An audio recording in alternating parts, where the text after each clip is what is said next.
Awesome. Thank you all so much for joining us for our last webinar of day one. I'm just going to wait a few seconds for everyone to fully pop in.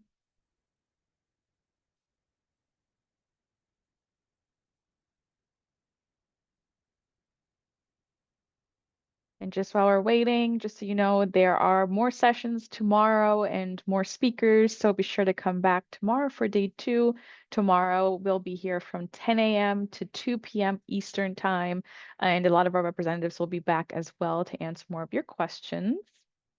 Otherwise, I think we can go ahead and get started with this session. Wait, pharmacists can do that, which is an amazing question that we get all the time. So in this session, you will have the opportunity to learn how pharmacists contribute to the medical team in a variety of settings. You'll also discover opportunities that the PharmD or the Doctor of Pharmacy degree offers you direct from some practicing pharmacists from Pacific University School of Pharmacy.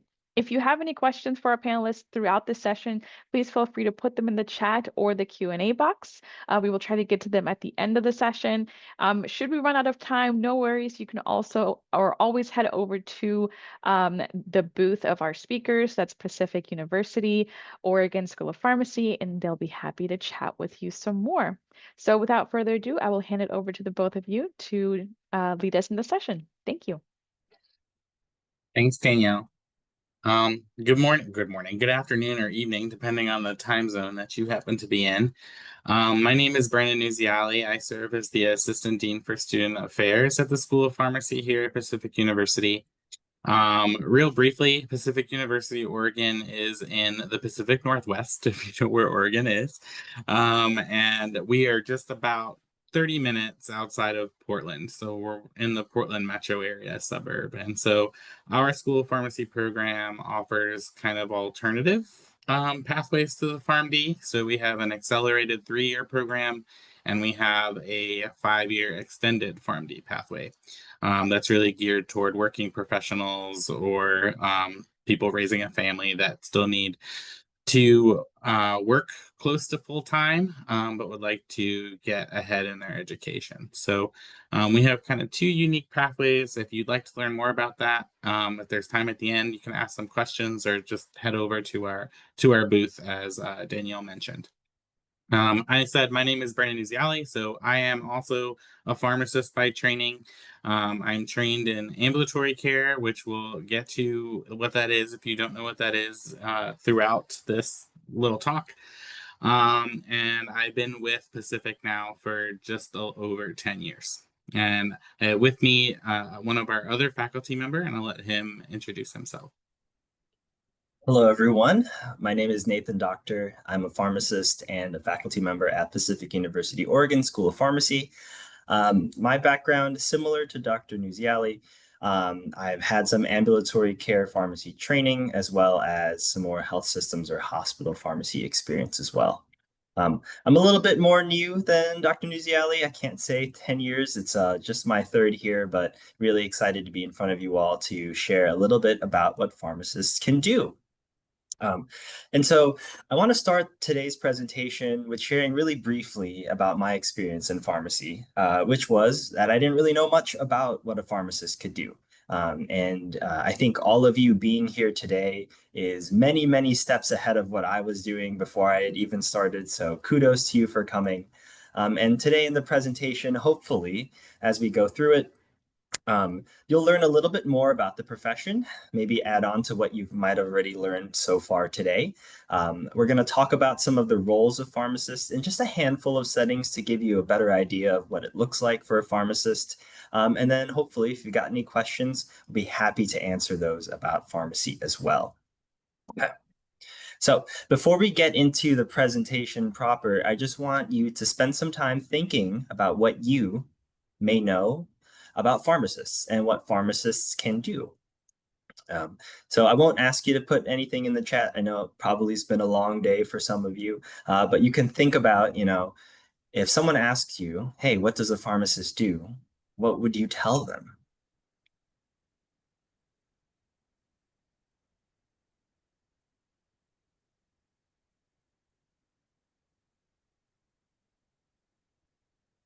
And as you think about what pharmacists can do and what you might know about pharmacy.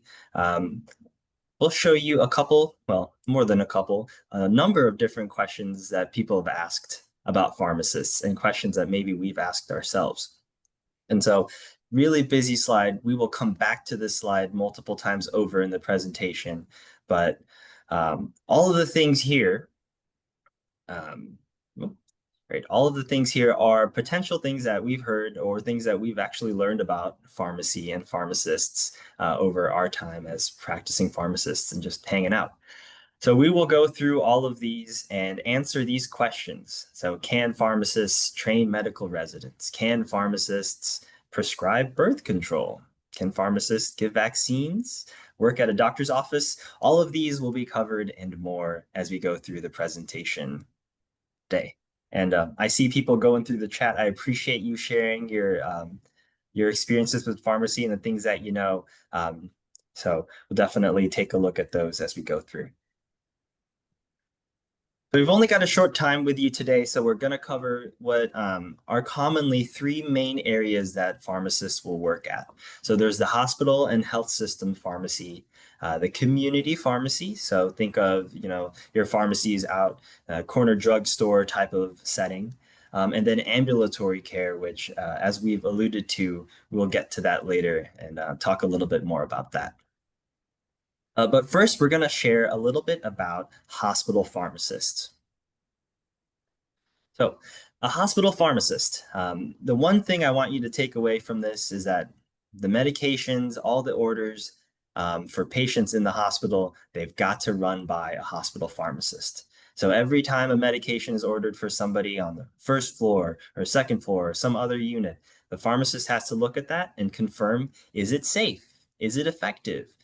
Is the dose appropriate? All of these different things for every single medication as it goes through the door of the pharmacy. There's so much that goes on with that.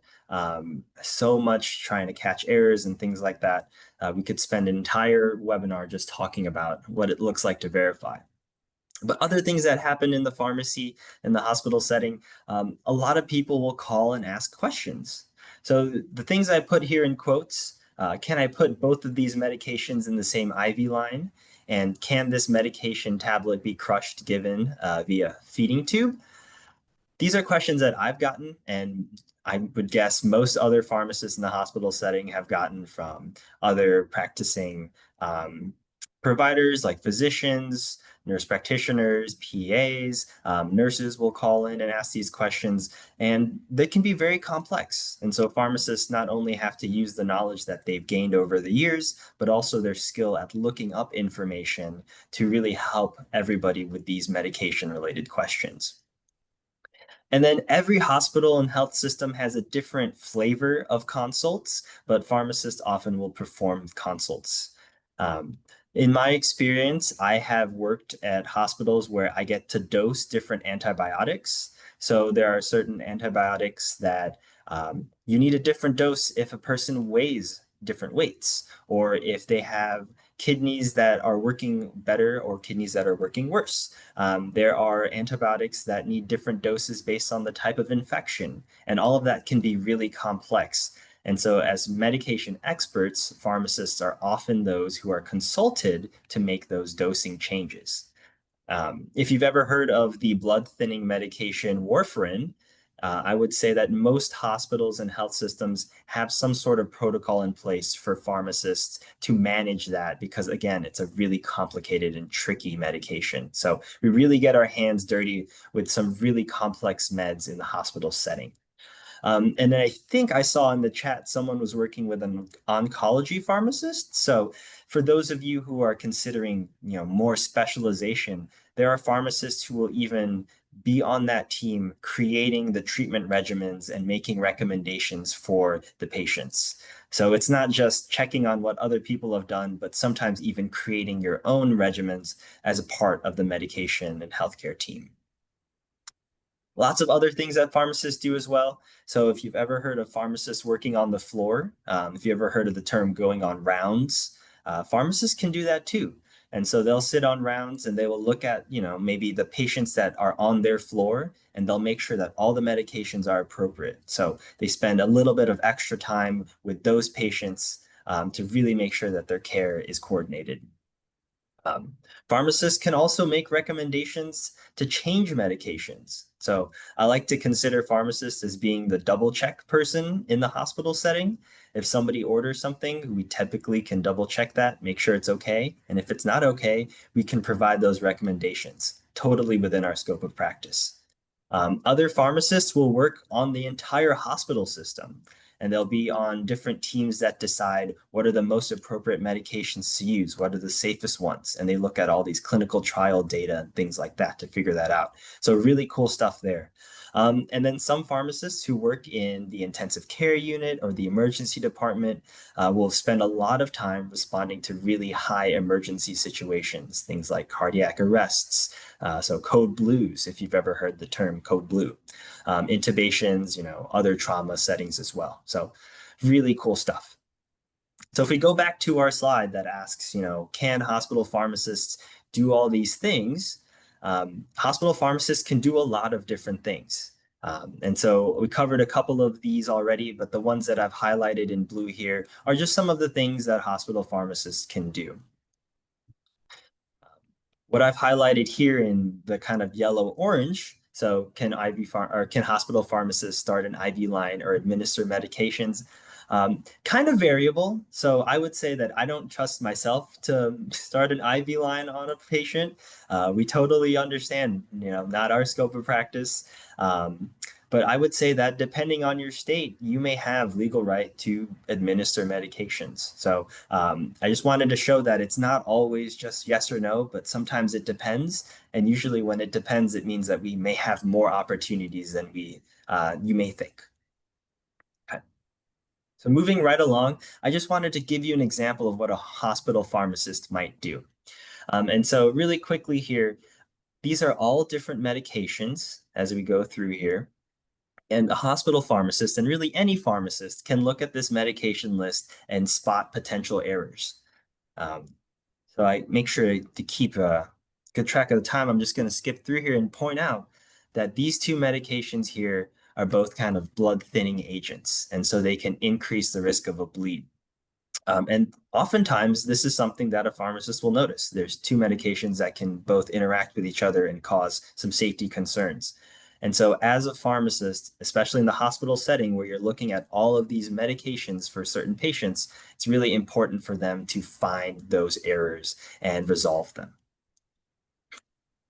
This here is just a picture of a code cart or a crash cart. So all of these medications here are medications that are used if somebody, were to lose their cardiac function, so they all of a sudden their heart stops working, or maybe they're on track to that happening, so in a really emergent setting.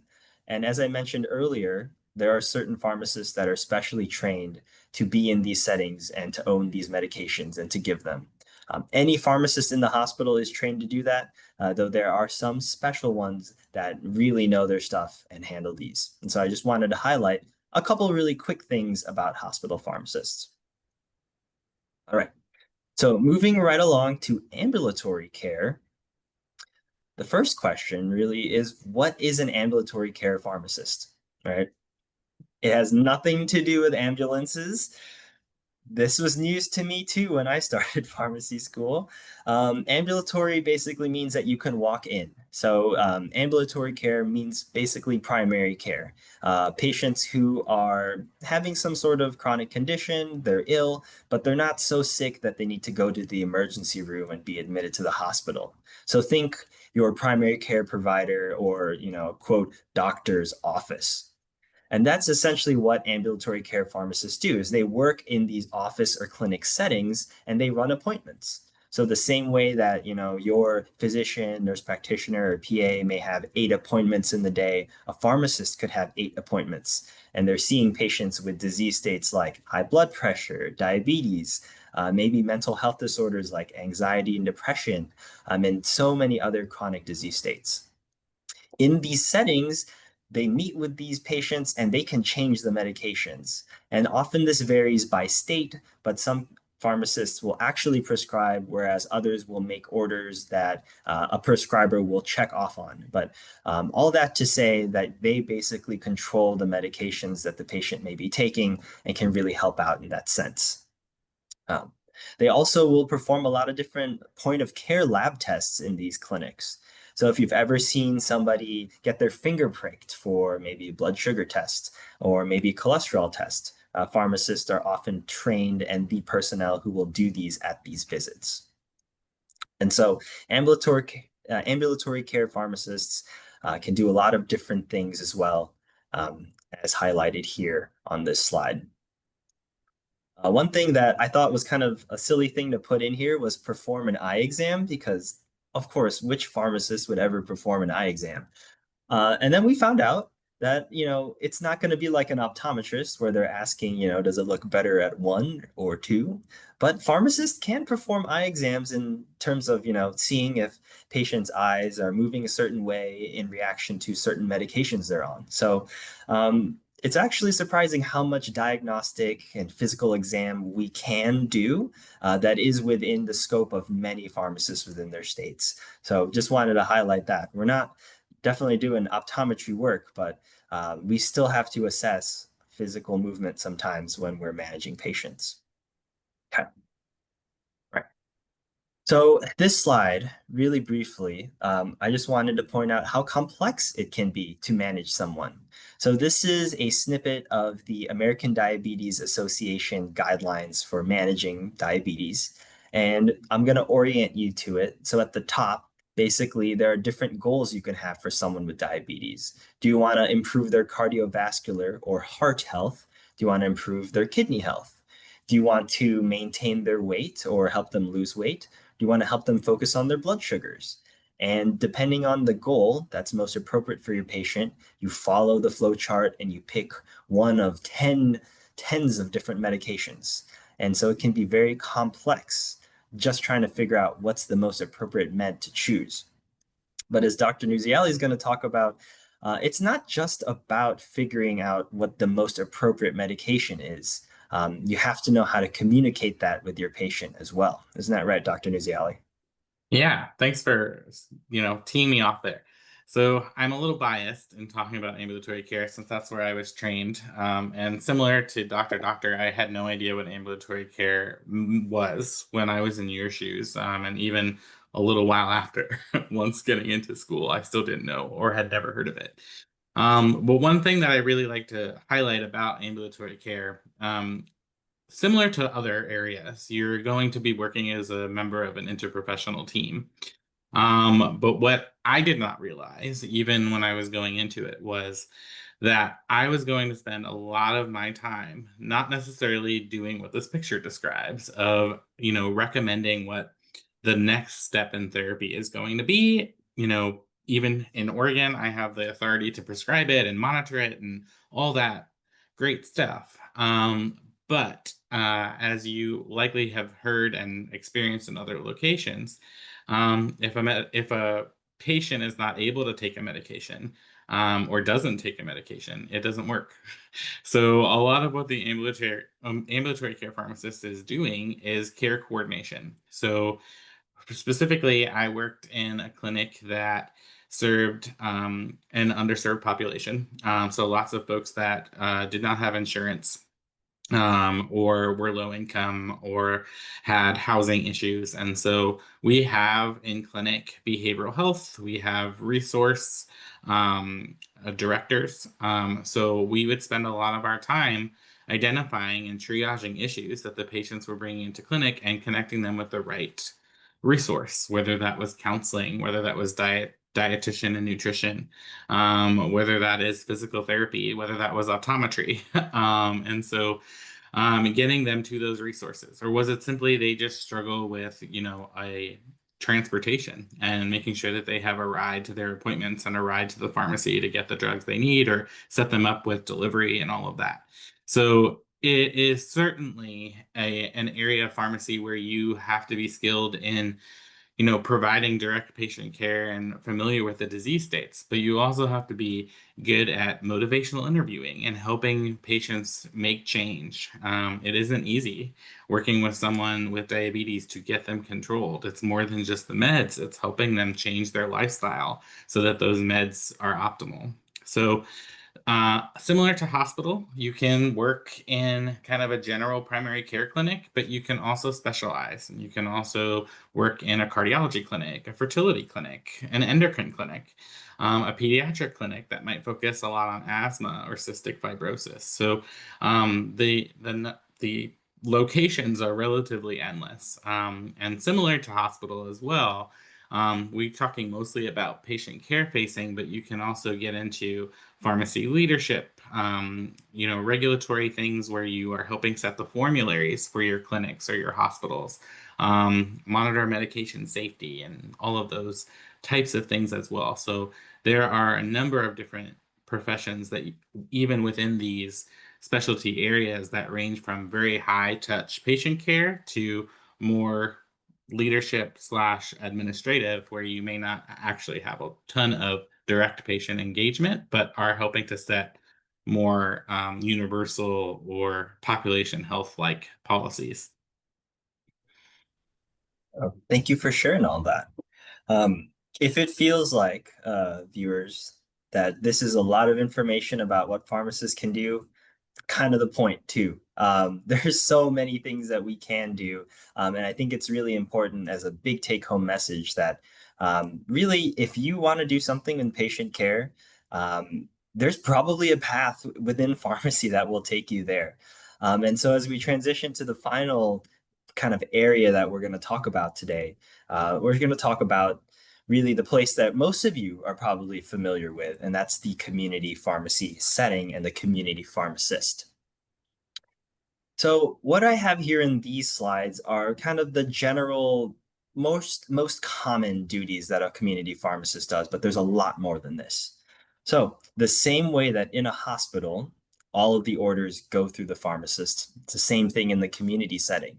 Every prescriber that writes a prescription sends it to that pharmacy. A pharmacist has to confirm that it's legit, that it's legal, that it's okay, and that it's filled correctly and it's appropriate for that person. There are no interactions, there are no potential risks that need to be avoided. They have to take care of all of that. So it's a really, really big job for pharmacists to do. In a pharmacy, more than in other settings as well, the community pharmacist is in charge of a team, right? There are technicians, clerks, maybe pharmacy interns. And at the end of the day, the pharmacy manager, oftentimes a pharmacist, is in charge of that. And for some settings, including, in settings that we call independent pharmacies, these pharmacists also own their own pharmacy. So you may be a manager of people as well as a business manager in these community pharmacy settings. I think I saw someone in chat talk about counseling, so kudos to you on that. But as medications are dispensed, a pharmacist needs to counsel their patients. We talked about diabetes earlier. Some of the medications are these injectable medications that have specific storage instructions and specific instructions on how to use them. Those are really important to go over, and a pharmacist needs to know those things really well so they can counsel their patient. You've probably gotten a vaccine from a pharmacy recently, so you should know pharmacists give vaccines, and I believe almost, if not every state, has pharmacists giving vaccines at this point. And then at a pharmacy, there's a lot of medications you can buy, what we call over the counter, on the shelves for cold and allergies and things like that. Well, those are medications that are relatively safe, but there's some risk to them too, and they have to be used appropriately. And so a pharmacist needs to know how to recommend those medications. So they give over the counter recommendations. And then because the pharmacist is really the final point of dispensing to these patients, they're the last chain in the healthcare chain before the patient takes their medication. They're often the one that is most reliant on understanding state and federal law. And so pharmacy law is an important component in which these community pharmacists must know. And so, like I said, these are common things that most community pharmacists will do, but many other community pharmacists are pushing the boundaries of what pharmacy looks like in the community setting. So a couple things that we can highlight here. In our state, pharmacists can prescribe certain antibiotics and certain birth control medications after they assess a patient. And I know that our state of Oregon is not the only one, so you really got to see what your state allows. All pharmacists can make changes to orders, things like maybe if the prescriber wrote for a capsule, but there's only a tablet. But if there's even bigger changes, we can call the prescriber and make those changes as well. And then a lot of other community pharmacists, and I don't have it here, but a lot of other community pharmacists are expanding into the ambulatory care space as well. So they are, helping provide maybe some screenings for chronic disease states or taking some of those finger stick tests and maybe providing certain recommendations. So the community pharmacy landscape is really evolving from what maybe many of you think pharmacy is like. I just wanted to show you this really quickly. This is an example of something that we do in our pharmacy school where we have our students learn about how to manage an over-the-counter recommendation. So, someone may come to your pharmacy asking for something to manage eye discomfort. And that's a really loaded question. That could mean a lot of different things. And so our students learn what information they need to collect. How would they potentially diagnose this patient? And what are the things that we need to look out for to see if they're okay to use an over-the-counter treatment. And so the community pharmacy, just like every other pharmacy setting, requires a lot of complex thought and critical thinking. I'll just add So, there too. yeah. I think pharmacists that are, triaging questions that are coming to you. I think all of our students typically think like, oh, OTC, that's going to be really simple. But in reality, the folks that are coming with those questions are often not being seen by a provider and are utilizing this opportunity to get access to care. And so it's also the responsibility of the pharmacist at that point to triage the concern. So is that eye comfort possibly a stroke symptom? Is there chest pain? Or are there other medications that could be causing a side effect that is presenting like an allergy? So doing some investigation, asking some questions can really help, identify issues and get patients to the right place that they need. And that might not be an over-the-counter med. Absolutely. Excellent point. And so as we kind of wrap up our time here, just wanted to remind you, these are not the only things that pharmacists can do, right? So pharmacists can work in the pharmaceutical industry, and there's tons of different types of functional areas in which pharmacists can work there. So that's a really cool space. If you're interested in veterinary pharmacy, I know a pharmacist that works at, one of the big mail order,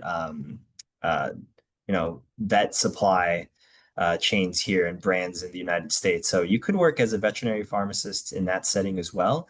And then nuclear pharmacy is something that's really cool. As you get imaging done at a hospital, oftentimes you need to take something that's, radioactive so that it can pop up on their imaging monitors.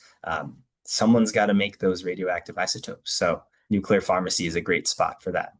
And that's just a small handful of the many different careers that a pharmacist can get involved in. So we've left a link here, but Pharmacy for Me is going to be a great website for you to look at to see a lot more about the different careers in pharmacy.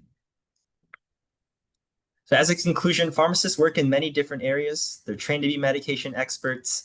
They got to know their medications, but they also have to be good at communicating. Like Dr. Nuziali said, half the battle is just trying to work with someone to figure out what the best medication is for them and communicating that to them. And the really big thing I hope that you can take away from this is that pharmacy is a lot more than just counting pills. So please, please, please, if you got one takeaway, there's a lot more going on than just us counting pills. And then this last piece here, just fun little information about the pharmacy profession. As we mentioned, lots of different careers, lots of different things to do. This bullet point is to point out that many pharmacists qualify for public service. I believe you were going for loan forgiveness in this time. I think that still exists, but your mileage may vary depending on how things go. But there are rules where you can get your student loans forgiven as you work in certain settings. And typically, I'll just leave it here, most pharmacists have a pretty good quality of life. And of course, salary varies on where you live, but most can feel guaranteed to have at least a six-figure salary, at least in my experience. All right, Dr. Nuziali, anything you want to share? I think just my last point is about community pharmacy again, just simply because I know if I asked where do community pharmacists work, you'd say things like our retail chains like CVS, Walgreens, grocery store chains like Kroger. But there's also a whole other area of community practice, which is basically any outpatient pharmacy. So there are going to be outpatient pharmacies associated with hospitals. There's going to be outpatient pharmacies that are specialty pharmacies and compounding pharmacies, infusion care pharmacies that are working with an infusion center. So there is so much beyond community practice than what I think also most people think of right away, which is your, corner pharmacy, which is such an important part of care because some communities, that's their only healthcare provider in the area is at that pharmacy. So thanks. Thank you so much for coming by. And it looks like we are probably out of time, but I can say we will be here tomorrow, right? Our booth will be available if you have any questions you want to talk to us then. Yes, absolutely. Thank you all so much. We did have one question in the chat since your last session. I'll ask it if you have time. But is clinical slash community or clinical community pharmacy considered a thing, or do most people focus on one or the other, even if they're slightly involved in both? Yeah, I mean, there's certainly clinical pharmacists that are focused in the community setting. You can even do advanced training in community pharmacy practice. There are a number of community pharmacy focused residencies across the country. Kind of related to that, I think, unlike a lot of our other health profession colleagues, you aren't kind of pigeonholed into whatever you decide to practice in. So let's say you become an ambulatory care pharmacist. It doesn't mean you couldn't, work in the hospital later. So there are a lot of ways of transitioning. Pharmacy world is very nimble with where you can practice and all of the different places that you can kind of move between throughout your entire career. Awesome. Thank you. If any of our attendees have any more questions for our wonderful panelists, the expo is still open for about another 15 minutes. So feel free to visit their booth, the Pacific University booth. But of course, we'll be back tomorrow from 10 a.m. to 2 p.m. Eastern Time for more workshops and for more expo. So thank you to our speakers for this great session. Thank you to our attendees. And I will see hopefully everyone tomorrow. Thank you all. Thank you.